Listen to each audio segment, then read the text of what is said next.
Are you not entertained? Finally, the trailer for Gladiator 2 has been released to very mixed response and tons of fan backlash. Let's break down the trailer from this film and also cool everybody down.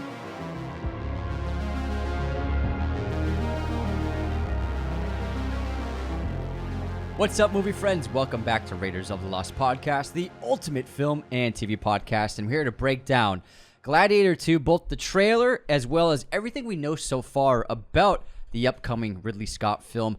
And I gotta say, my initial reaction to the trailer was I was absolutely floored. It was as epic as I was expecting. I love the cast. I love everything I saw. And I even liked the musical choice, which is a big controversy online. I have mixed feelings about the music, but I think people need to relax. Let's not be so reactionary. Of course, I think everyone they love something to get upset about. I think that's what people love to do on the internet. They love to get upset. They see people piling on this trailer. It is what it is. You know, was it the best marketing decision to use the Kanye West Jay-Z song "No Church in the Wild"? Probably not.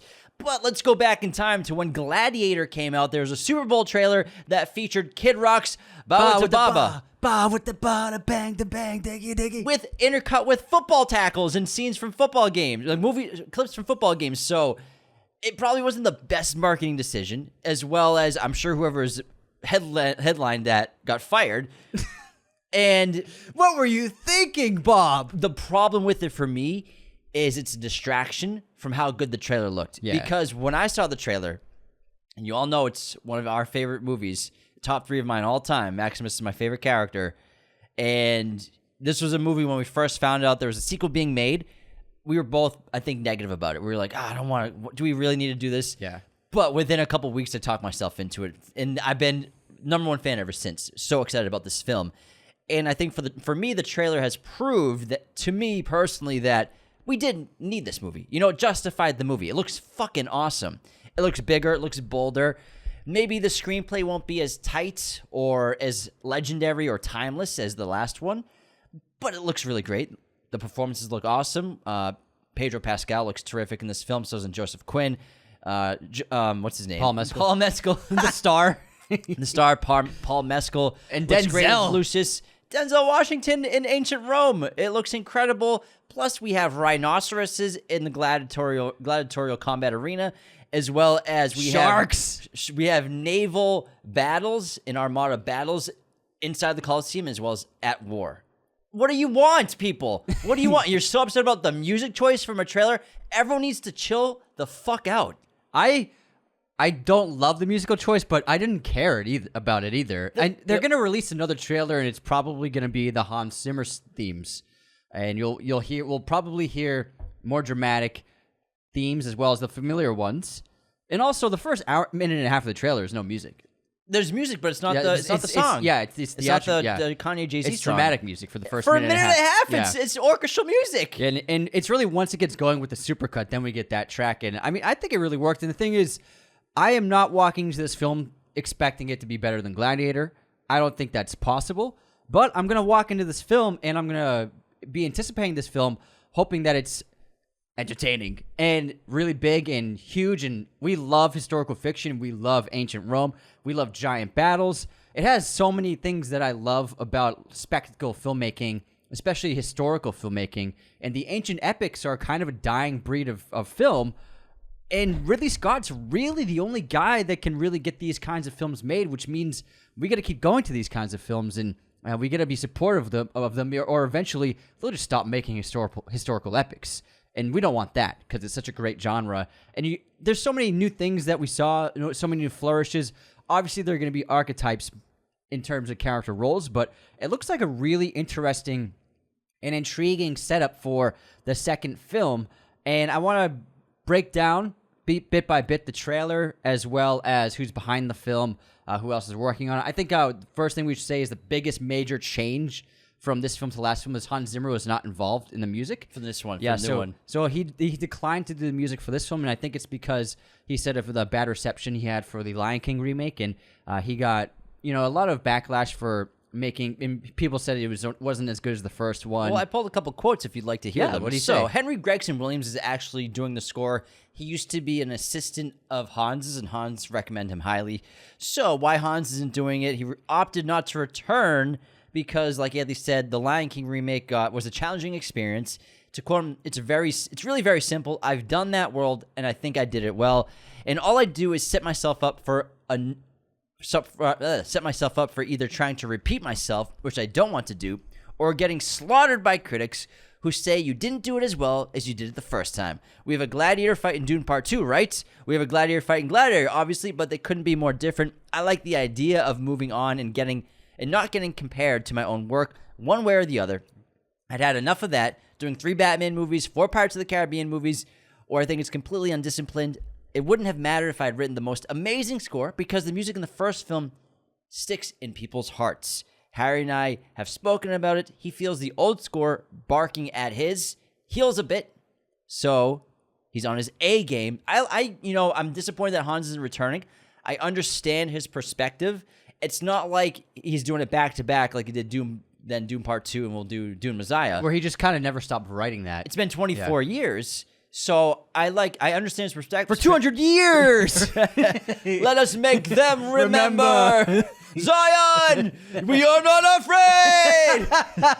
200 years! Sorry, Matrix Reloaded. Where, I think he has a great point where people would just constantly just compare the music to this, to that, constantly.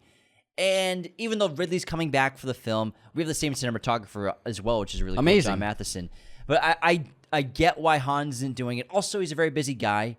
Plus, let's get a new voice in there. I think the biggest thing is, I think Gladiator is really important to him. And what he did on that is defining in his career. It's one of his most liked written compositions ever. Do you know what he lost the Oscar to? What? Crouching Tiger, Hidden Dragon.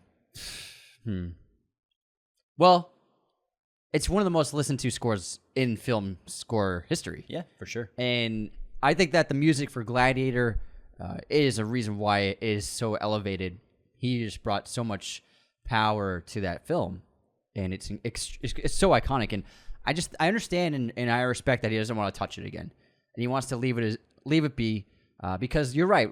When people listen to it, they'll be like, "Is it as good as Gladiator?" And this endless competition in us, and this endless comparing and pitting two things against each other. And so I totally understand it. Harry Gregson Williams, he's not nobody. He's a huge time composer. He's made some great scores. He does. So just a little background. He does some of Ridley's movies. He's done The Martian, Prince of Persia. He did the Meg movies. He did Shrek movies, Spy Game, Kingdom of Heaven. He did Man on Fire, the Chronicles of Narnia films. He's also done the Equalizer films. He's been around the block. He's been around. He did Team America World Police, really important, Cowboys and Aliens. He does Ben Affleck's movies, did The Town, Live by Night. So he's an excellent composer. Prometheus he did as well. Mm-hmm. And I think Prometheus is really terrific. And Alien Covenant. Good score. Good picture. Good picture. So it's a bummer that he's not involved, but I totally respect his decision of not wanting to do it again. And you know what? It's probably going to be tonally similar, but it'll be interesting to hear new music, at least. And I'm sure he's going to use the same kind of instruments, the same kind of approach to writing as Hans did, because Hans often likes to imitate, like he imitated the ancient epics of the 60s and 50s and 40s when he wrote Gladiator. So I'm sure we're going to get a similar vibe to it. You know, really quick, just to go back to the trailer music, it's really interesting full circle moment because Jay-Z on his Black album at the opening of What More Can I Say, he has the monologue from Maximus where it's not the Colosseum yet, but he's like in the circuit of gladiator battles and he's killing people too quickly. And then he decimates a bunch of people by himself. Remember, he goes, boom, boom, boom, boom, boom, boom. He gets in there, just decimates 7 people by himself single-handedly. Then the crowd's silent. He throws the sword at the people who are in charge. I remember this as a kid. Are you not entertained? Are you not entertained? That's the opening of that Jay-Z song. So I believe it's Jay-Z's favorite movie. So from Jay-Z's perspective, it's pretty fucking sick that he got to have a track that he's done be on the Gladiator trailer. Him and Ridley have worked together. Yeah. He did a whole album for American Gangster. That's right. So Ridley hired him to do one song for American Gangster, but Jay-Z loved the movie so much, he's like, I'm going to make a whole album. And more importantly, like Anthony said, there's going to be other trailers. Yeah. There's going to be other teasers. We're going to get more marketing. Did the marketing get off to a shaky start? Yes, 100%. The image release first last week was cool. Then the trailer was excellent. Will some people be put off going to see the movie because of this music? I think people will forget when the other trailers come out. Yeah. However, this is a movie where is it going to be a massive $700 million box office hit? No one knows really, because it's a sequel that I feel like 50-50 people are excited about. We're excited about it. Yeah. And a lot of you listeners love Gladiator, and you can't wait to get back into the world, and we're just so excited and enthused about this. I predict that it can make $600 million. I think it can. If it's good enough, I think it absolutely could do that for sure. But however, I think a lot of people are in that boat of, do we need another sequel? I'm not going to see this because the first one's perfect. Maybe they'll eventually go to the theater to see it as they see more trailers.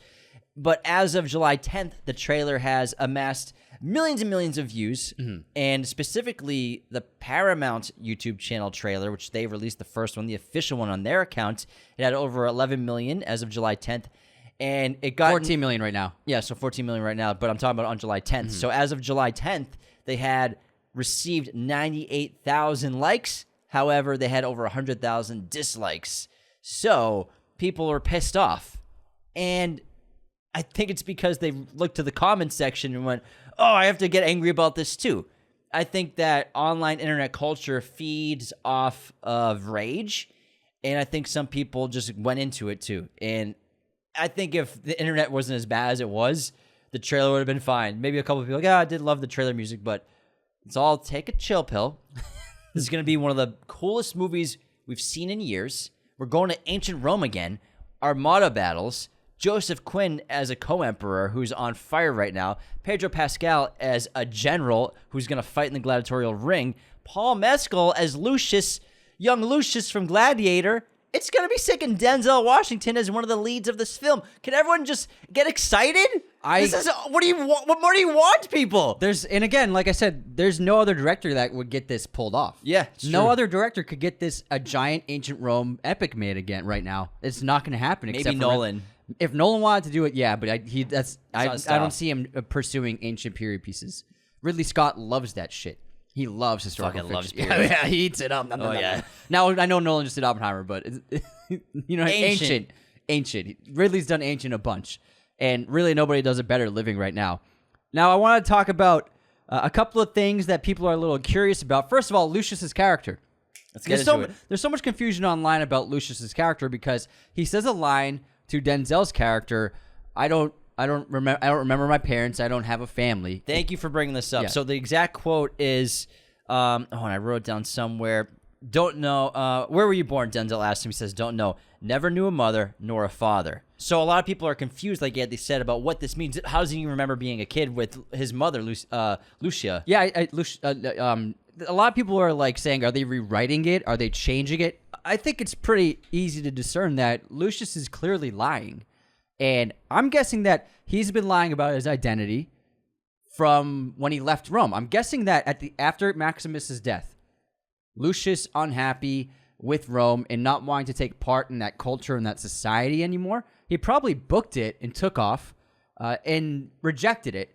And then he was just on his own somewhere, it looks like in maybe Northern Africa or the Middle East. And he probably found a new way of living and found a community in some way. And now it looks like he's rising up with a rebellious army that goes to attack Rome. It looks like this would happen at the end of the first act or so of the film. Attacking Rome, they fail, they get captured, and then he's a slave for the gladiatorial arena. I think it makes a lot of sense, and they talk about rage a lot in the trailer. Denzel's character mentions that Lucius has so much rage in him, and he's so furious. Where's that come from? I think that Lucius is angry about Maximus's death. I think Lucius is angry about probably the succession that happened in place of the leadership of Rome after Commodus died. These two new emperors took over, and they're just making it... he was the heir. He was the heir. They're making it the mob again. And so I'm guessing that there's a great backstory for Lucius that informed why he ran away from Rome, why he is living under disguise, and not under disguise, but hiding who he is, to the point where even when he finally sees his mother in the trailer, Connie Nielsen's character, Lucilla. Narcissa Malfoy. It's not Harry Potter, Anthony. Lucilla. it looks like he still hasn't even told her, even though I'm sure he remembers her. So I guarantee Lucius remembers everything because he's like 10 years old in Gladiator. He's probably just hiding everything. That's why everyone needs to take a minute, digest what you just saw when you see this trailer. Maybe watch it a couple times versus just heading to Twitter, heading to the comments section, getting angry. How can they? How does he not remember his mother? How does he not remember his father? How do you not remember that? He was a prince. He was 10 years old. He's clearly, from our opinion, lying to Denzel Washington's character because he is the heir that should be on the throne of Rome. If anyone knew who he was, they'd kill him. They'd kill him. He's ripe for assassination. How is that not obvious, everybody? Everyone needs to relax. Relax. We get it. You didn't like the trailer music and you're confused. But just take a minute. Anthony and I figured this out. Anthony and I are not geniuses. We are not geniuses. But we figured this out. After we said, oh yeah, he's probably hiding his identity. That's what I would do too if I was the heir to fucking Rome. That's what makes sense. I don't want to get killed, Yeah. so I want to stay alive so I can kill as many people as I want to get my throne back, basically. And he's probably either going there to take over, or he wants to destroy what Rome is with that army. That army is probably the rebellious force that wants to take over Rome. So I'm guessing that's who he gets mixed up in throughout the course of his life. Also, if you notice, they changed Lucius's appearance in the flashbacks. Yeah, a new young actor plays. So it looks like the same shots, but they just CGI'd a new face on, because I'm guessing they probably couldn't get the original actor to sign his rights to his likeness, because he didn't want. Because I'm guessing maybe since he wasn't asked to be involved, he didn't want them to use his likeness. So they probably had to recast and put a new face on it. No, That's my guess. They own the rights to that movie. No, Not to this movie though. Well, I mean, you just like the Paramount owns Gladiator. That footage. Gladiator owns that movie. Or maybe. My guess is they just reshot it. It looks like the exact same shots. But it looks like they reshot it.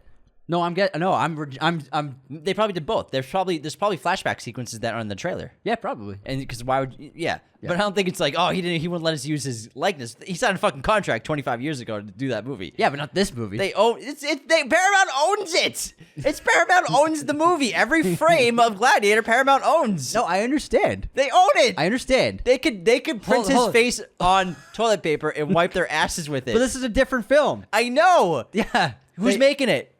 Paramount. Paramount. But they own his likeness for that film.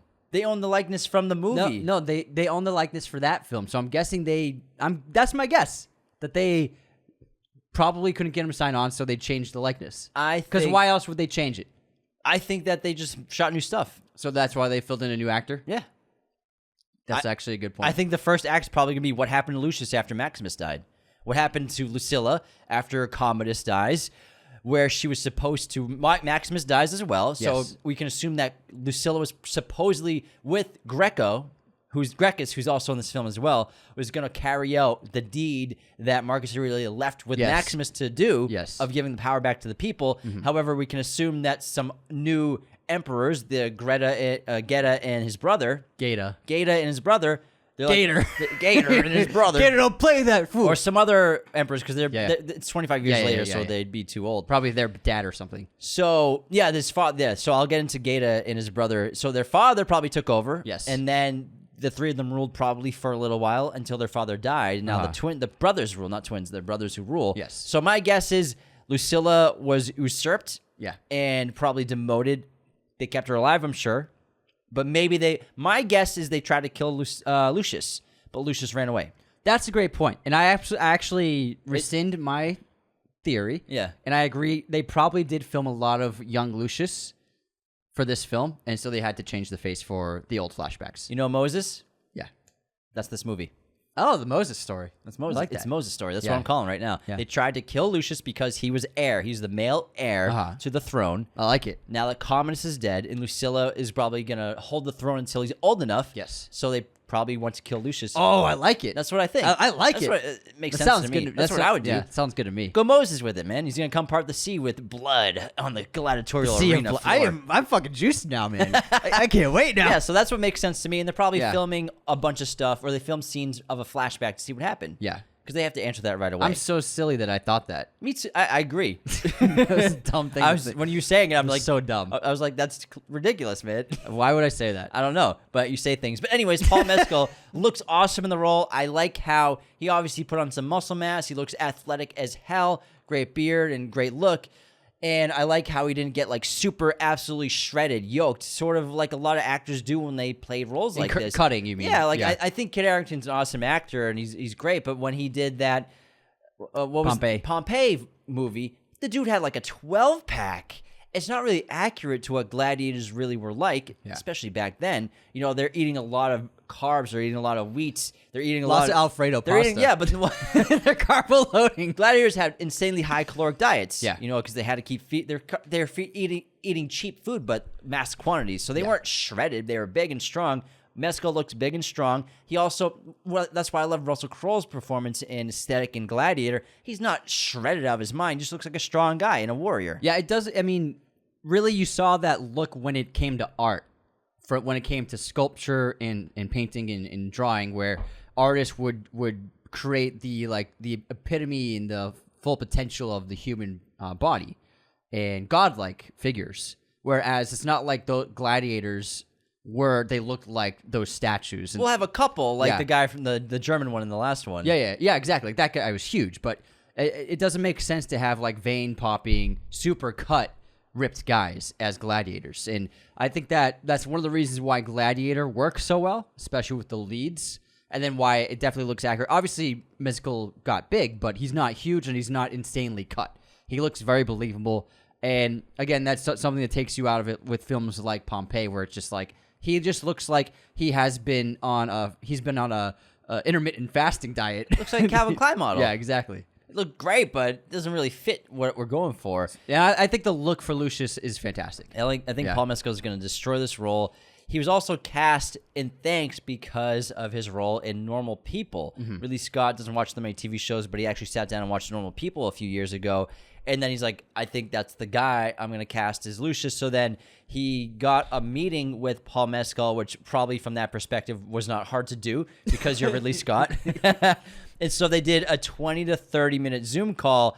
And he's like, hey, I'd like you to do this. And basically, Paul Mescal was like, yeah, okay, let's do it. Because it's Ridley Scott. You're doing Gladiator 2. And they said it was about 20, 30 minutes. Paul Mescal said, we spoke for about 20, 30 minutes. I wanted to get a flavor for him about what the story was going to be about. So we spent about 15 minutes talking about that. I'm sorry, this is Ridley Scott's quote. And then we spent another 10 minutes talking about, I'm sorry, this is Paul Mescal quote. And then we spent another 10 minutes talking about the sport that I played up growing, Gaelic football. So they talked about the movie for 20 minutes, then football for another 10 minutes, and Paul Mescal had the role in the bag because of Normal People. Gaelic football, what is this? Oh, it's kind of like rugby. Yeah. Okay. Yeah, I like it. Different rules. Yeah, I like it. And Paul Mescal, I saw an interview where he said it's one of his favorite movies, and it was so important to him growing up. Just like it was for us. Like, Gladiator is just one of those movies. Paul Mescal sounds like a film boy. Film boy! Film boy! All right, so let's talk about Denzel. Fuck yeah. I love the memification already of Denzel in this movie. Like, people say he's like got like a New York accent. Yeah, like Brooklyn. He doesn't have a Brooklyn accent. He's just doing an American with a twist, I think. He's just Denzel. Yeah, he's just doing but apparently this role is supposed to be dynamite, and it's something that he was very excited to do. And it from what I've read, it's much darker than it just looks. It looks like he's like maybe a comic relief and a amount of levity and energy in the film, but also apparently he's supposed to be ruthless and badass and have a darker side to him. And it appears as though he's going to have a big part to play in this film because he owns a stable of gladiators, but he definitely has social influence and a lot of wealth and power in ancient Rome. And it looks like he's going to be part of leading some kind of rebellion because we see him raising his sword on a horse surrounded by thousands of soldiers outside of the Colosseum. It looks like he's going to be a huge part of the story. Otherwise, I don't see Denzel doing a role like this unless he does have a really juicy part to play. And he doesn't have to work. He doesn't have to take on roles in movies. He can just keep doing theater and then like an Equalizer movie here and there if he wants. So I'm guessing that his role is going to be really fantastic. It's Denzel. You know, to see him as someone massively powerful in an ancient Rome film sounds so freaking cool. And also, people need to stop complaining again. More complaints. Denzel's doing a Brooklyn accent. He's just Denzel. Everyone, again, first of all, chill the fuck out, everybody. The guy is like one of the best theater actors of all time. Like he knows what he's doing with his accent. What do you guys want? He knows what he's doing. What do you guys want? I'm not talking to the people who are excited about this film. The people who are angry about the same three things that everyone else is angry about. What do you want in a movie? Jesus fucking Christ. We got Denzel, who owns gladiators and is about to take over ancient Rome with a rebellion. It looks excellent. And he's also a former slave, he says in the trailer. I like how you brought up how the first trailer he comes off as very energetic and comical and charismatic, which is clearly how he got to where he is. As well as he's talking to Lucius, trying to find out information about him. Like we said, Lucius is probably not telling him everything, trying to protect his identity, because I'm sure if his character, Denzel's character name is Macrinus, if he found out, he would use him as ransom of some kind and sell him probably. Be like, I'll give you him for $10 trillion, and then you can kill him and you won't have any claim to the throne, no competition. So he's keeping his identity secret probably. But Denzel says, or Macrinus says, I'm going to use you. And basically, they're insinuating, like Anthony said, there's going to be some sort of revolt, some sort of rebellion against the two emperors, the co-emperors that are in charge right now. And the co-emperors are called Emperor Geta and Emperor Caracalla. Caracalla. Now, these emperors are played, of course, by Joseph Quinn, who is so on fire right now. This guy is probably getting every script in Hollywood. And he replaced Barry Keoghan. Yeah, Barry Keoghan was going to be one of the emperors. He was going to be Geta. And then Fred Hetchinger is going to play Emperor Caracalla. So I pulled up some history. Tell us about them. About these real co-emperors, real co-emperors, real brothers. And so, Publius Septimius Geta was a Roman emperor with his father Septimius Severus and older brother Caracalla from 209 to 211. Severus, their father, died in 211 and intended for his sons to rule together, but they proved incapable of sharing power, culminating with the murder of... Do you want to spoil that? Well, it's history. Yeah, but we want to spoil it. So that's a spoiler. Okay, I won't spoil. Their joint rule was a failure. The imperial palace was divided into two separate sections, and neither allowed the servants of the other into his own. They only met in the presence of their mother, with a strong military guard, being in constant fear of assassination. The current stability of their joint government was only through the mediation and leadership of their mother, Julia Domna, accompanied by other senior courtiers and generals in the military.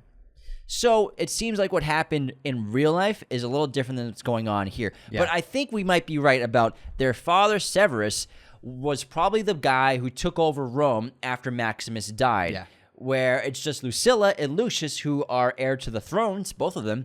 But now maybe we have someone else who's got great power to influence in Rome, has an army, probably takes over power before Lucilla can give it to the Senate and give it to Lucius as well. And he probably got support from the senators who didn't want Rome to go for the people. Exactly. So because Commodus had followers as well. Yeah. And they made them rich and kept them powerful. And what's interesting and what I think is probably best for the script is Geta and Caracalla look like best buds. They look like they have the exact same tastes in what happens in the gladiatorial ring as well as what happens to Rome. They both seem to be on the same page, which is probably the smart decision because the story is Lucius. The story is not about the feuding emperors. I think it's great to have co-emperors. Yeah. And it gives us something different so we don't just have another Commodus. Yeah, and that was actually pretty common in ancient Rome. There would be a consult, so sometimes there would be two people in charge. There'd be consults, and then every 2 years it'd switch, then someone else would get power. So whenever there was a period usually of sort of a break in the chain of succession, consults would co-lead together. And they're going to be sharing scenes with Denzel because one of the first stills they released was Joseph Quinn and Denzel in the same frame. Joseph Quinn said in a recent podcast that he worked a lot with Denzel on a lot of scenes. So I think that the Emperors and Denzel's character are going to be sharing the screen quite a bit.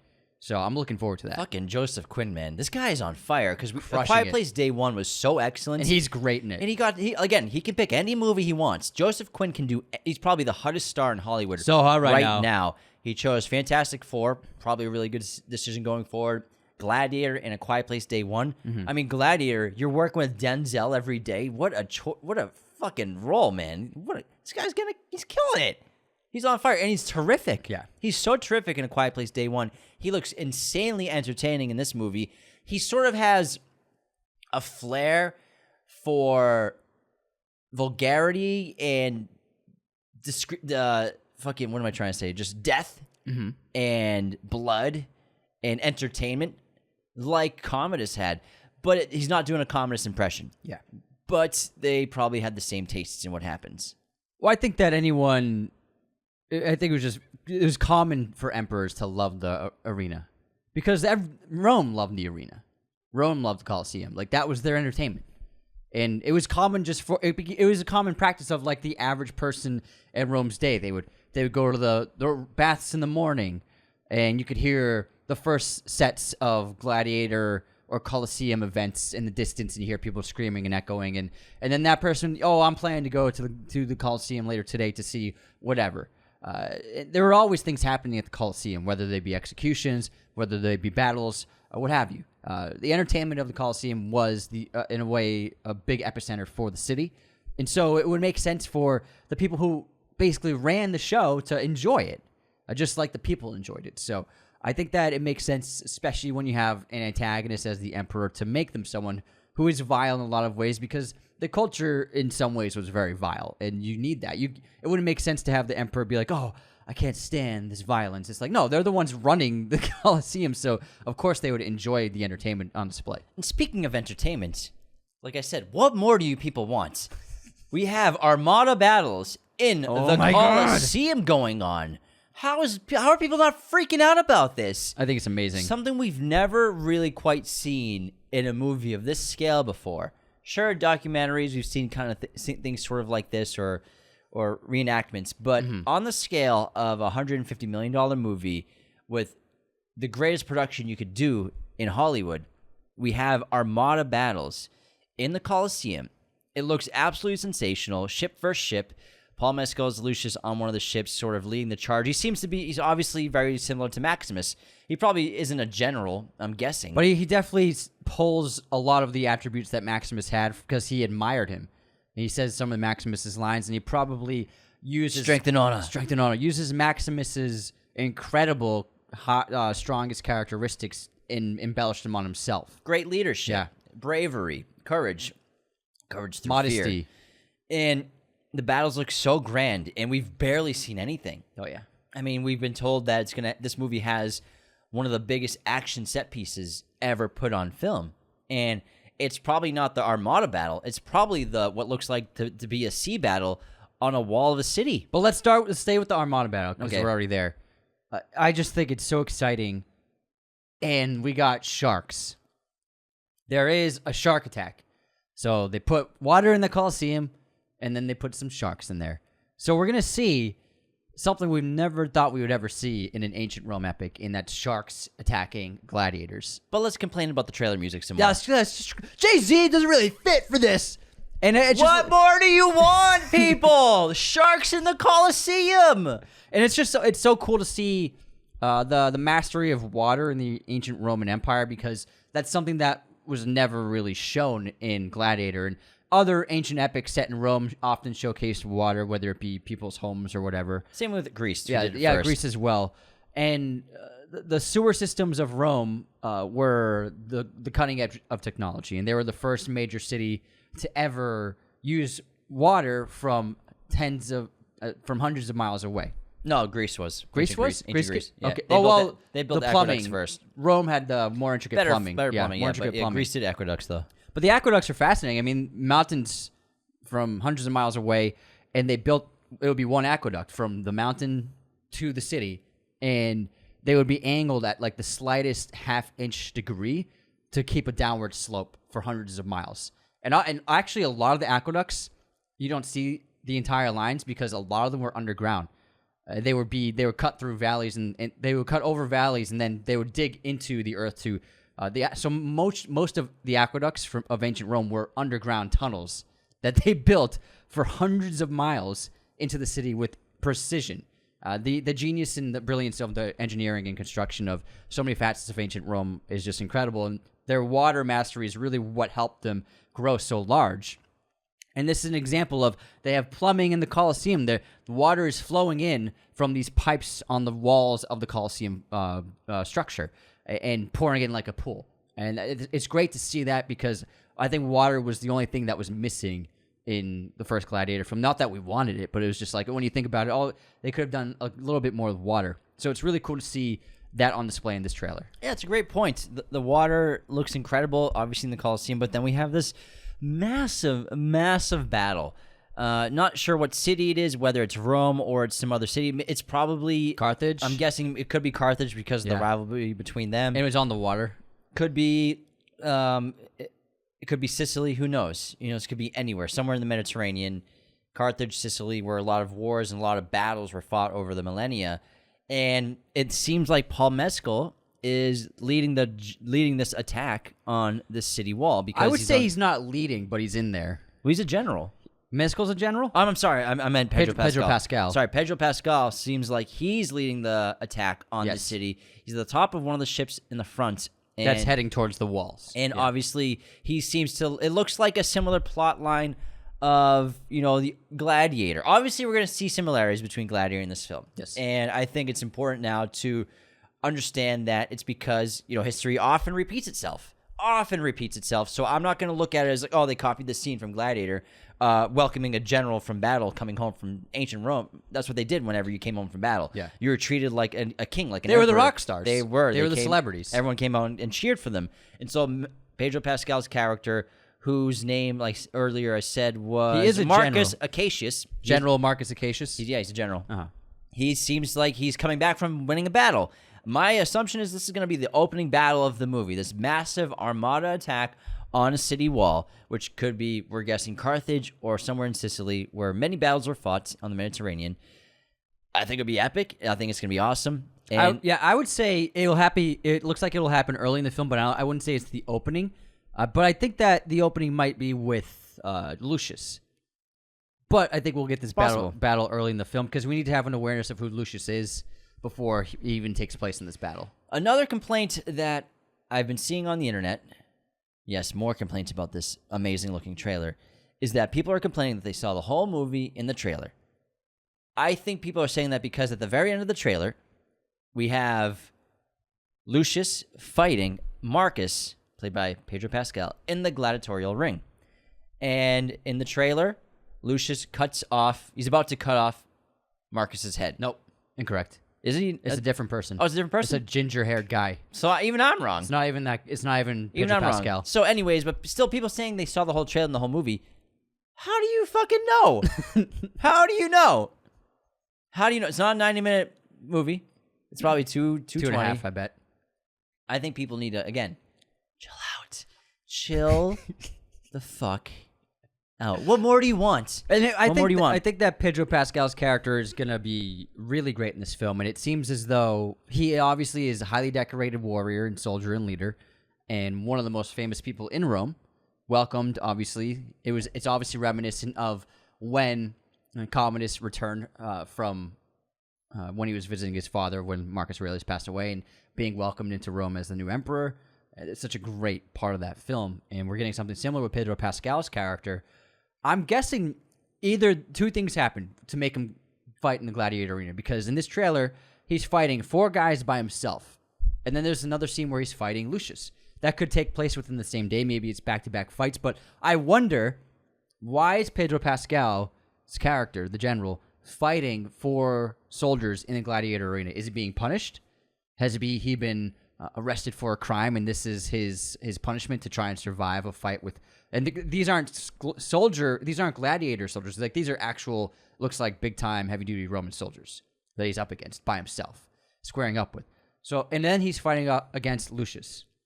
So I'm really curious what's going to happen with Pedro Pascal's character. He also has a scene with Connie Nielsen, and he says, or it looks like it's Connie Nielsen, but it could be maybe his wife in the film, where he says, I don't want to waste another generation of lives on their vanity. I'm sure that alludes to the fact that maybe they're going on endless wars and endless battles, for nothing for endless fake glory for the emperors, and he's tired of it. Maybe there is a lot of friction between him and the leadership in ancient Rome. Maybe he's going to side with Lucius. Maybe he and Lucius don't really interact too much until the fight, but maybe they become friends. We're not sure, but I do think it's interesting. I'm so curious what causes his character to wind up in the gladiator arena against 4 soldiers by himself. It's a good point. I'm curious myself. And his costuming looks great. It does. Yeah. Now, this movie and this trailer look brutal. Brutal. Oh, yeah. The blood's going to be off the charts in this one. I think that'll be an improvement on this film. Blood and gore. First one. Yeah. If there is an improvement to be done, I would say that it'd be blood and gore and guts. I think there's plenty of gore in Gladiator. There's plenty in the first one. No, but I mean, like, I think there'll be more. Oh, there will be more. There will be more. I mean, just look at these still. I grabbed stills from the trailer. Look at the rhinoceros. I know the rhinoceros's It horns is caked in blood. covered in blood. Now, I want to get into the brutality of this film after our intermission, and before we continue, the best way to support Raiders of the Lost podcast, as you all know, is to become a patron at patreon.com/Raiders of the Lost podcast. Why would you want to do that? Because it's the best way to support us. You get bonus episodes every single week to the show. You get access to the ad-free version of every single episode, as well as access to our Discord. One of our newest members, his name is Breck. Breck just joined. So did Sarah. And Sarah just joined Patreon. Breck is getting access to our Discord, I believe. Have you sent him the link and everything? Oh, yeah. So he's in the Discord now, chatting away, and we're doing a watch party on Sunday, so we can't wait to have you join Breck if you are able to attend. Yesterday, Sunday. Yesterday was We're Sunday. filming this in ahead of Oh, time. yeah, we filmed this on Friday. We had Breck, it was great hanging out with you in the watch party Yeah, Breck, yesterday. we had so much fun, pal. But Patreon is the only reason we can do the show. We appreciate so many of you for being patrons through the years, past, present, and future. You know, we couldn't do it without you. Mm-hmm. It's the only way that Raiders of the Lost podcast is possible. Yes. It helps us pay our bills, helps Juno get his dry food, helps Anthony prevent being face down in the bottom of a drained pool for the rest of his life. But it is so integral to our show. So thank you so much. Another great way to support the show is to leave those 5-star ratings and reviews on Spotify and Apple Podcasts. These ratings help us get seen by new people, build reputation for the show. And we love to read the written reviews out on Apple Podcasts, which you can leave anything you want written down on that app. I'm sure they have some limits. Some vulgarity might not make it through. Yeah, not anything you want. But there's some fun stuff on there. And we love to read those, so leave a review, and I'm going to get a tattoo of Anthony's choice at 5,000 Apple ratings. Let's bump those numbers up, everybody. This episode is sponsored by our friends at movieposters.com, the #1 place to get your posters online today. Be sure to use our promo code Raiders10 at movieposters.com to get 10% off your order right now. They have a huge selection of pretty much every movie and TV show imaginable in their poster library. If you want some Gladiator posters, they got them. They even got the new one. It's already on sale. They often have new movie posters even before the films come out in their library. They have all sorts of sizes, framing, and even backlighting for your poster needs. Our set is decked out with these posters, as well as our home and bedrooms. We got posters galore. These are high-quality prints. Very, very affordable prices, everyone. This is the real stuff. Don't forget, use our promo code right now, Raiders10 at movieposters.com, and get 10% off your order immediately. 10%. 10%. The Boston came up. Get 10% off your order, 10% kid. guy. All right, Anthony, let's get into the intermission. Are you ready? I'm ready. All right, we'll begin with our movie quotes competition. Mine is between two characters. Are you ready? Ready. Dad, there's like whores here and stuff. Sweetheart, how many times have I told you don't say and stuff? Just say, Dad, there are whores here. Well, there's like a ton. It's a guy and their daughter. Oh, man. Whoa, did we stump Anthony? Can you say it again? Dad, there's like whores here and stuff. Sweetheart, how many times have I told you? Don't say and stuff. Just say, Dad, there are whores here. Well, The nice guys. there's like a ton. Yeah, there you go. Nice. There you go. You got it. Yeah, I needed a sec. Okay, here's my quote. Short of the outbreak of World War III, the ship sinking, or being attacked by a giant octopus, I'd like to be undisturbed for the next 30 minutes. Say that one more time. Short of the outbreak of World War III, the ship sinking, or being attacked by a giant octopus, I'd like to be undisturbed for the next 30 minutes. Well, it's obviously on a boat or a submarine, right? This movie? What the fuck is this movie? I don't know. Crimson Tide. Gene That's from Hackman's Crimson character. Tide? Yeah, Gene Hackman's character says it when he's going to like take a nap in his room. Oh my God. I was gonna say Crimson Tide, but I'm like, that's too silly to be in that movie. But it is. I guess it's pretty funny. Dude, there's a Silver Surfer Yeah, that's true. dialogue sequence in that one. That's all Tarantino. Yeah. He helped write some dialogue for that movie. Yeah, he did a final draft on it to make it more entertaining. All right, Anthony.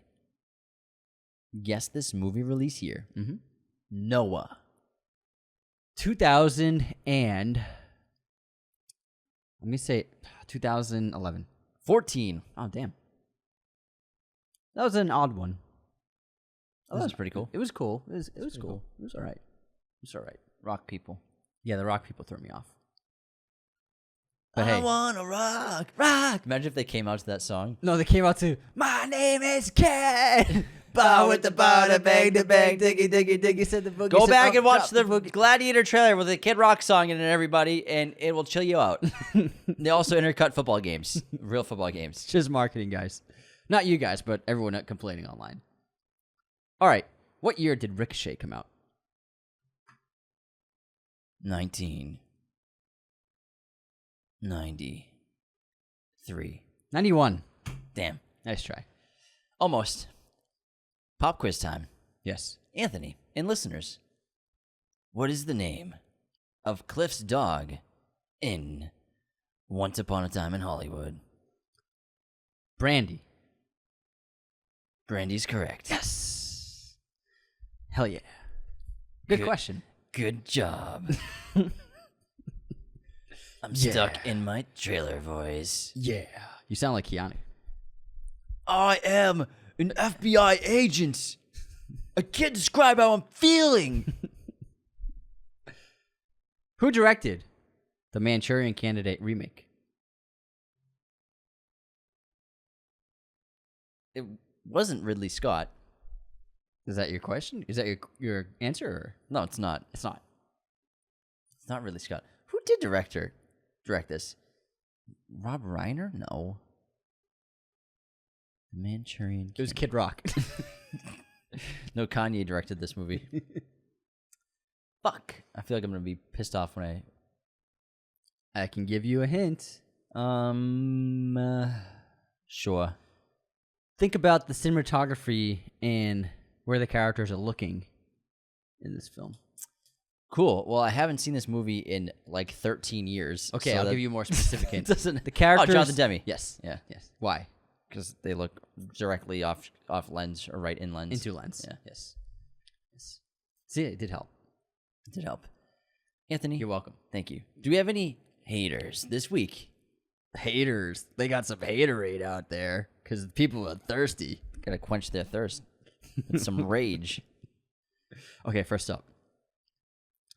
AJ Stevens on our tennis post unsubscribed so I could resubscribe. Yeah, he posted us playing tennis. Yeah, I posted us. We were at the tennis courts, and I played the track from Challengers. Legend 56 wrote, "Incest is illegal." Unsubscribed. Oh my god. Steven wrote, "If the match doesn't end with you guys being sweaty as them, then I'm unsubscribing." It's pretty sweaty. It was sweaty. Okay, Jason on our Letterboxd episode, Letterboxd Top 100 Horror Films. Okay, I'm a bit confused and disturbed. For some weird reason, I can't explain why watching you guys on this episode made me both hard and wet at the same time. Whoa! Who said that? Jason, I can't handle this kind of reality and must step back to evaluate my existence. Therefore, unsubscribe. Oh my god, Jason. It's crazy. This isn't an unsubscriber. It's a great joke. Angela Martell wrote, "Hey guys, newbie here. Great videos. Enjoy all the content. I just subscribed because of the profanity." Smiley face. Someone unsubscribed from profanity. So we appreciate that. Thanks. That was really nice. We went down one, then we went up one. Yeah, that's how it works. Bull Trout on our tennis photo. "There's not enough chest hair in this photo. Shame." And unsubscribe. And then Lou on my long legs review on Letterboxd. "You guys didn't like it? Unsubscribe for not liking what critics call the scariest movie of the decade. Go see Long Legs in theaters out now." Jake, I haven't seen it, but I always love your reviews and staying true to your opinion. I'm interested in Thanks. reading your review now. It was just a small little review, little something. Yeah, I didn't get scared once during that movie, to be honest. Yeah, I didn't get scared at all. I didn't get scared once. Yeah. I think it was just insanely over-marketed. It was really well marketed. Really well marketed. Yeah, really well marketed. I think people need to chill out though. But yeah, I was expecting to be terrified. Yeah, it wasn't. And then we got some more comments on our Letterboxd Top 100 horror films. Hate to have to bring this up, but Frankenstein was directed by James Whale, not James White. Unsubscribed. What's funny is I read it too. Yeah, I replied saying James can't read. And then Maria wrote, "Love you guys, but calling Sir Crispy a baddie in the latest episode of House of the Dragon gets me to unsubscribe." Sir Crispy. I like it. And then Orange Grape Juice on our Letterboxd 100 horror films episode wrote, "No Nicole Kidman AMC ad? Unsubscribed." We'll throw it in there eventually. It's pretty good. Another person, Frankenstein was directed by James White, not James Whale. Unsubscribed. The other way around. The other way. And then You've never seen The Incredible Shrinking Man from Dickie Holmes. You call yourselves film fans? Unsubscribe. Totally kidding. Nice work, boys. Lots today. That's all of them. Thanks, everybody, for sending those in. Those are great. All right, we Put a smile on our faces. Well, I think this 5-star review is going to put a smile on your face, too. So, this is from Benny Blizzard. Benny! No true grit, ? 5 stars. Just today, I was listening to the 20 Best Westerns episode while eating my chicken tenders. With each bite I took, I grew in anticipation for the discussion on 2010's True Grit starring Dad from Tron Legacy and Hawkeye Girl. Needless to say, Dad from Tron Legacy and Hawkeye Girl. And Jason Bourne. Needless to say, my chicken tenders became inedible as they were drowned in my tears.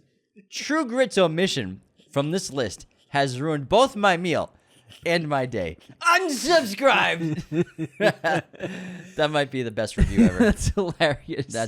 I love the narrative. Someone needs to try to top that. That was a great review. Also, I think that we found someone who likes tendies as much as you, man. Why? Because they had tendies? Yeah.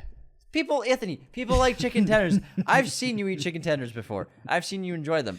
I'm saying we think we found someone who liked them as much as you. No, you make it sound like it's so rare. Well, you It's eat like tendies every day. A needle in the rough. I haven't had tendies in 2 weeks. 2 weeks. You're like a drug addict. You cut off. I cut myself Cold off. turkey. You know what? People like tenders. I love tenders. I love them. Yeah, you know what else you like? Being a dick. Just to you. Benny Blizzard, Great thank review. you for the 5-star review. That was really well thought out and hilarious. hysterical. And sorry for the omission of True Grit. Great film. It really is a great Yeah. film. It's a tough list to make. It is.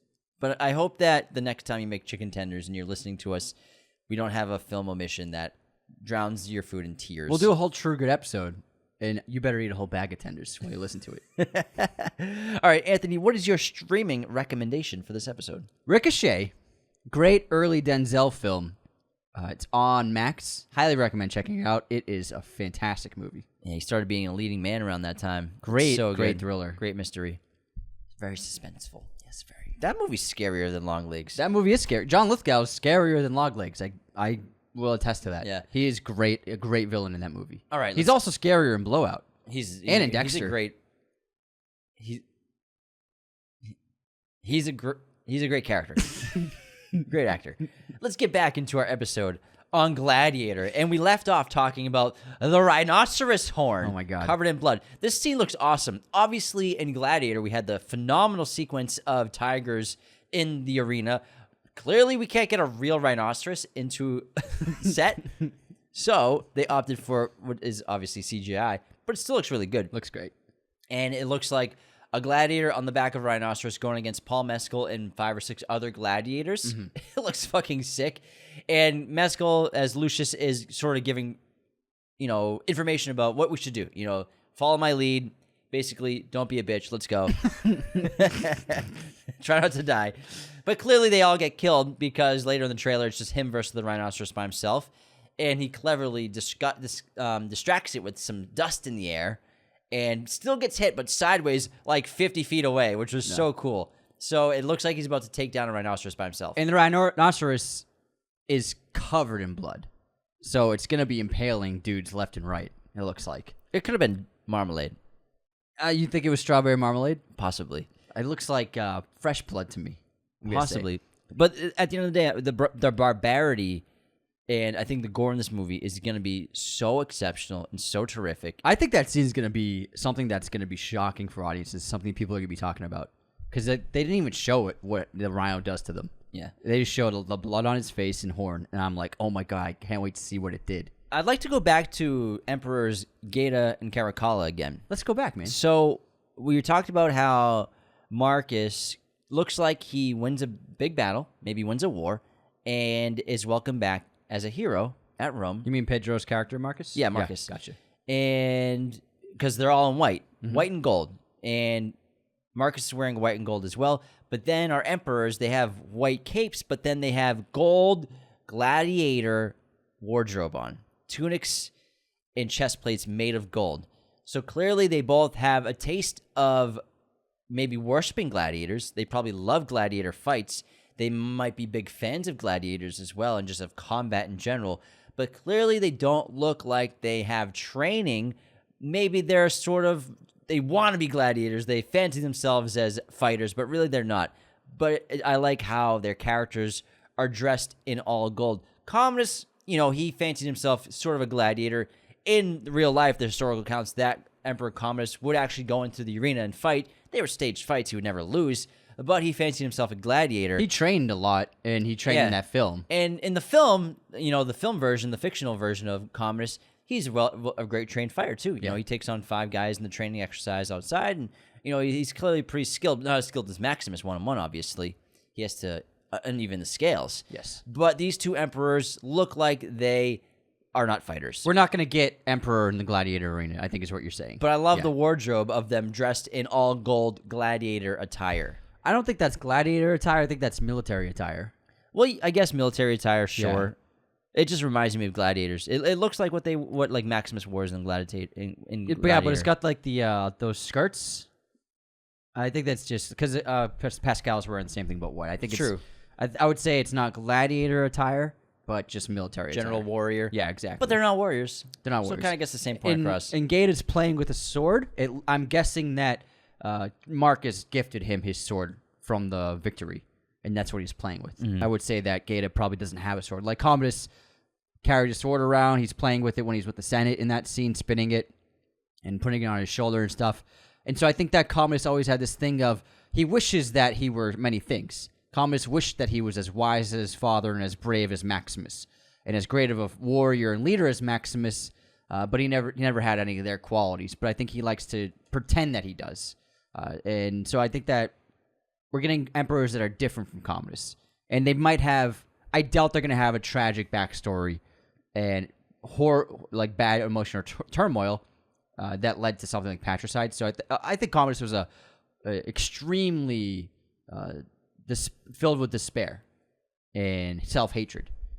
And that's what really fueled a lot of him. Envy. And envy. I don't think that these emperors have any of those qualities from what I can tell.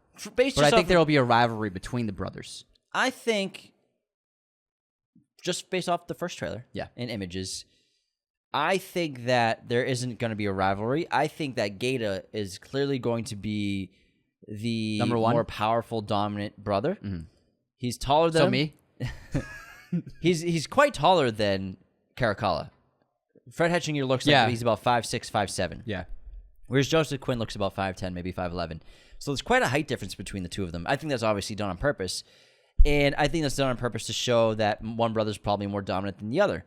Maybe Caracalla is more calculating and more intelligent, or maybe Gaeta is more of a barbaric, obsessed with fighting and death sort of person, sort of emperor. But I'm curious to see their dynamic. I don't think there will be much of a rivalry. It seems like they're best friends because they're both react to the gore and blood and guts of the arena together. They look like they're both just having so much mischievous, evil fun. and they both look like they're emperors who look down on the people versus trying to rise the people up. I would say that I agree with you that Gaeta is probably going to be the more leader, the more dominant one, because there's a wide shot when they're waiting for Marcus to walk up the steps. Gaeta's wearing a cape, and Caracalla is not. So I think that Gaeta's showing Caracalla. you said Galactus from Fantastic Four. I said Caracalla. You said Galactus. That's not even a word. I know. It's nobody's name. Caracalla. Caracalla is not wearing a cape. And so I think that shows right there visually for the audience, like, one of these guys is inferior to the other. And so I think Gaeta looks for sure superior. Yeah, and Gaeta looks like much more confidence around people like Marcus, a general, and Caracalla looks more of a fanboy, sort of just, oh my god, I'm in his presence. Yeah, that's a good point to put, yeah. But maybe Gaeta sees himself as superior to even someone like Marcus, who's probably one of the greatest fighters in the entire Roman army. And the sets are massive, as you would expect from a Ridley Scott Even bigger film. than last time. And there's a lot of CGI in this film, but there's also a lot of practicality, you can tell. And the CGI looks great. I think that it got a mixed response for the CGI, but I think wait until you see this trailer on the big screen. I think it's going to look really fabulous. I think it's really hard to judge it on a phone when you watch this trailer and to judge it on maybe a laptop, but I think most people watch this on their phone. I think that when you see this on a big screen, the CGI is going to look really wonderful. And the thing that Ridley Scott movies, even if they aren't great, they look impeccable. He's never made a movie that doesn't look incredible. You can't deny that. Even if you're not a fan of him, even if you think he's like maybe lost his steam, which I disagree with, even the films that are less that are on the more lower scale in terms of quality, they are still fantastic productions and visual feasts. And he's never made a movie with bad CGI. I think the sets in this movie look, some of them even better than the last film. I think there's some that are bigger, and resources are better. 3D printing exists. Like you can build sets faster with more ease, and you can do more. I think Gladiator, they did it on the fly. They were making that movie and writing it as they were going. Yeah. And also, I mean, 3D printing has really sped up the production design process of every movie. And I think that obviously it takes away jobs and people are making everything by hand, but it allows them to make huge, intricately made sets with pieces everywhere. And so I think that in a lot of ways they're going to have more extraordinary sets than before. What's really interesting is Gracchus is back in this film. So Gracchus, as you remember from Gladiator, played by Derek Jacobi, was the senator who Lucilla got to meet with Maximus to let him know there are people in the Senate who will support you if you can get your army. If Maximus, that's obviously the failed mission in Gladiator, is trying to get Maximus free so that he can rendezvous with his army to make a play at the city. And Gracchus would be his ally, and was his ally until the plan went wrong. Gracchus is back in this film. We don't know how long, but he's in the movie. He's not in the trailer, though. He's not in the trailer. He might be in the Senate, because there's a great in still. The wide? A great still of Denzel in the Senate room. Now, Denzel's character, again, Macrinus, is not a senator. However, there's this beautiful shot where Macrinus has both hands on empty thrones that are facing the Senate, and the Senate are watching him. And Macrinus has his back to the Senate as he places one hand on each of these empty throne chairs. I think it's a really interesting image because, first of all, where are the brothers? They're probably don't want to deal with the Senate. They're probably off doing who knows what. And I wouldn't be surprised if they send Macrinus in their stead to represent them and the ongoings of the Senate, to be their voice and ears at the council to understand maybe what they missed and obviously things they want to get across. So that might be what he's doing in there in the Senate room. Because he's not a senator, why would he be there? But maybe the brothers, the emperors, use Macrinus as sort of a pawn. Maybe they think that he's a pawn for them. Good order. But he's really just getting more and more power from it. There's also just a thought. There's two shots from that scene in different parts of the trailer. There's another shot of it where he and these senators raise their hands up in unison. And I didn't get a still of it, but it's in the trailer if you want to see it. And I think some of them have swords risen up. So I think that he might even stage a coup. Could be possible. He's making a play at the throne. I think that's obvious. Because there's also a line Denzel says in this trailer near the end. He says, I was born a slave, and now I'm leading an empire. He says something like that. I'm guessing he's making a ploy for the throne, and he's maybe setting up a coup in this movie. Also, you know how you brought up who is Marcus speaking to the woman? How it could be Lucilla? Yes. I think it's pretty clearly Lucilla. Okay. I'm looking at the shot where she is speaking with Lucius. Yeah. And we can just see the left side of her face in both stills. It's identical. Okay. I'm pretty sure that's probably her. Gotcha. Same I'm really hairstyle. curious about what her roles are going to be. Like Maybe her and Marcus are together. They're dating. Maybe they're married. Oh yeah, maybe they're married. Yeah, that's interesting. That's a good theory. Maybe he married her to protect her.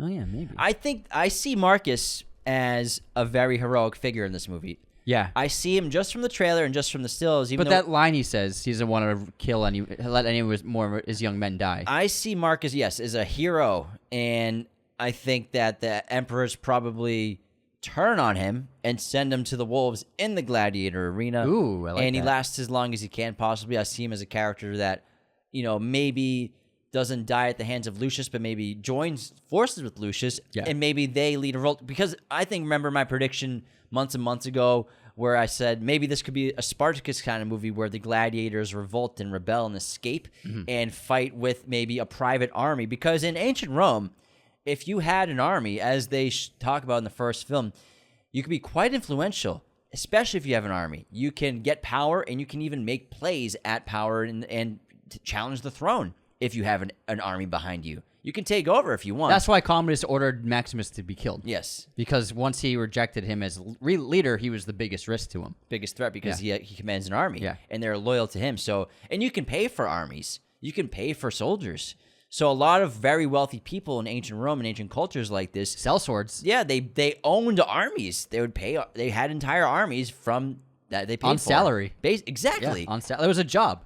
And for many soldiers, it was their job. Yeah, and you became a general because you had an army. Mm-hmm. So it's really interesting to see how that could be at play here, where we have someone who's heir to the throne, Yes. who's a slave and he's a gladiator, and it looks like a general who probably gets turned on because he disagrees with the emperors. Maybe he's plotting against them and gets caught. He's thrown into the gladiatorial arena as well. I'm sure he has an army that would follow him, and maybe they combine forces where maybe Lucius instills hope in people and slaves, and there's a slave rebellion combined with a rebellion with the power of maybe Marcus's army, as well as guess who? Probably Macrinus, Denzel, pulling the strings of everything the whole time. I like that theory. That's really cool. And again, we're just speculating. Just coming up with the Could be stuff on the spot, completely- baby. Sounds on the cool. spot. And with Lucilla, I think there's going to be a point where she does learn of Lucius's identity, and it's when he is obviously imprisoned and a slave because they share 2 shots together, and she gives him Maximus's ring. I'm guessing that's after she finds out it was Lucius, maybe because they have that shared connection of Maximus in their past, and then obviously she can't just get him out of prison just because he's her son. She probably doesn't have any power left, but. Besides maybe wealth. Yeah. It looks like she gifts him Maximus's armor. Because he's not wearing Maximus's armor in the trailer until we see it on the wall. Yeah. And it says it's like a shrine to Maximus. It says his chest piece, his sword, and a couple of other pieces of armor, and it says Maximus on the bottom. So it's probably what gladiators worship. Yeah, he's probably because gladiators were celebrities. They were the very successful gladiators were some of the most famous people in the city at the time. And they were so famous and loved, like high society women would pay to sleep with gladiators because they were like the coolest people in the city and like very desirable. Even though they were slaves, like they were like sleeping with elite women who paid for their presence. Like they were the rock stars of Rome. And so it makes sense that there would be memorabilia, like sports memorabilia of famous gladiators who passed away, and their stories were passed down, and gladiators looked up to them, like, oh, I can gain my freedom like that guy did, or I could become super wealthy and successful like that guy did as a gladiator. So I think that those are elements of the world of gladiators that might surprise audiences that are actually very true. They might seem stranger than fiction, but they are absolutely true. one of the best shots of the trailer. What is it?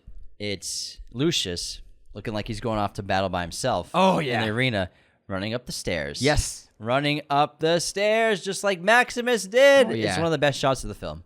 I love it. It's just there are a couple of calling cards to the original, and that's definitely one of them that just made me smile. Now, there's another shot in this film spliced with a line by Denzel, who says, "The fall of Rome." And we see Rome, some of Rome on fire and a couple of pillars falling. Will this film depict the fall of Rome? Probably. I think that they might be hinting that we're gonna see, because that's something that's really never been put on film before. Like the days of the fall of Rome and of the Roman Empire, where the city rebelled and structures were destroyed, fires raged on for days and weeks, and a power change took place. And it was the first major step of Rome falling into ruin, and it's depicted in like famous paintings, the fall of Rome. So I think we might be getting that in this movie. Yeah, it might be the start of the fall of Rome. Yeah. Because the fall took many, that's what I'm saying. years, It was like the first step, centuries. But like this could be the thing that like they depicted in famous paintings. I think so. I think that's a great point, because why talk about it if it's not going to happen? Yeah. And it's already on the cusp of a revolution in the first film anyways. It looks incredible. I mean, we can talk about this for days and days. And I can't wait to see more trailers. The posters look really great. They're really interesting. Like the character posters. Yeah, the character posters, everyone's sort of off center frame. And some people, half their face is cut off. But they're very artistic and very interesting. And I think they're really cool. And then I think that the Mescal poster of him with the dirt in his hand, like that, it's a symbol and an image that we remember from Maximus. Putting dirt in his hands before he went into battle.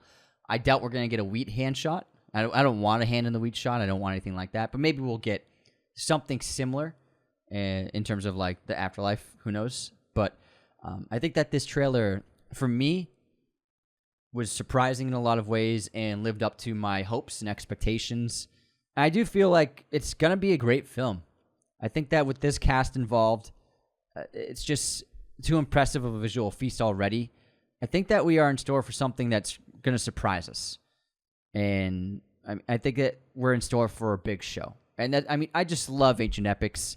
This might be the last one we get for a while, especially if it doesn't do great at the box office. Yeah, and again, cinematography is done by John Matheson. He did the original. He's a great cinematographer.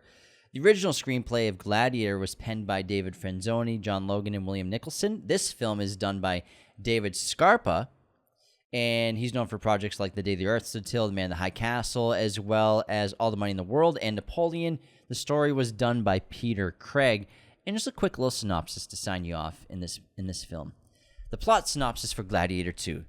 Years after witnessing the death of the revered hero Maximus at the hands of his uncle Lucius, Lucius is forced to enter the Colosseum after his home is conquered by the tyrannical emperors who now lead Rome with an iron fist. With rage in his heart and the future of the empire at stake, Lucius must look to his past to find strength and honor, to return the glory of Rome to its people.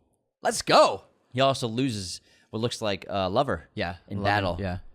So, maybe that's the opening battle.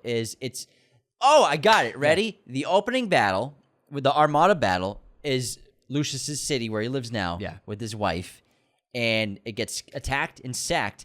That's why he wants to kill Macrinus, because how many people do you want to kill? Like every head of the entire Roman army. The entire Roman army. Yeah. I'll settle for a general instead. Yeah. Boom. Bam. That's it. And then, boom. Oh, you're married to my mom? Fuck. Drama. Wow. I think we just figured some stuff out. Maybe not. We could be wrong. I think it's right. I think he wants to kill Macrinus because he led the armada that sacked his city. But then he learns Macrinus is a cool dude. He's a pretty cool guy. I don't want to kill him, but I do. He probably smells nice. And Denzel's like, my man. I was waiting for my man. My man. All right. We in the office, baby. All right, that wraps everything we know right now in a trailer breakdown of Gladiator 2. Again, everyone, we know the music isn't great. It's going to be an awesome movie. Oh, yeah. We all know it's going to be sick. We can't wait. November 22nd, Gladiator 2 hits theaters. Cannot wait. Beyond excited. Be sure to become a patron today at patreon.com to get access to bonus episodes every week, as well as the ad-free version of every single episode. Leave those 5-star ratings and reviews on Spotify and Apple Podcasts. And take care, everyone. See you next time. This episode was executive produced by our Chosen One patrons, Jacob Kossler, Nicholas Martin. Our Chosen One patrons are our biggest supporters. Thank you so much. Raiders of the Lost Podcast is a mirror image production. Sound mixing done by Jacob Kossler. Opening music by Chase Jackson.